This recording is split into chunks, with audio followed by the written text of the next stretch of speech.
So this video is going to focus on the radius and the ulna. Again, you need to recognize right and left. These two are articulated together. Sorry, that's a little bit high. That should be down there. So it's a little tricky sometimes to figure this out, but you need to remember that your radius is rad, and so it's on the thumb side, and the ulna is on the pinky finger side, and when we're in anatomical position, this is on the lateral side. So this particular one is a right radius and right ulna. So we're going to focus on the radius first. This round, flat section is called the head of the radius.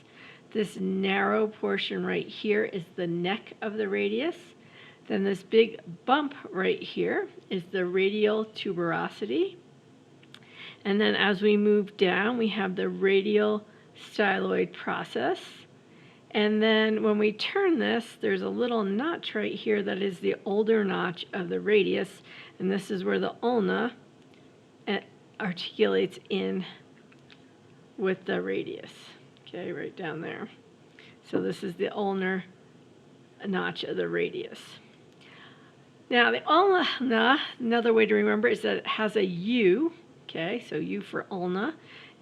And so when we start talking about this, what we have to remember is there's some things sticking out. This first process is called the olecron process.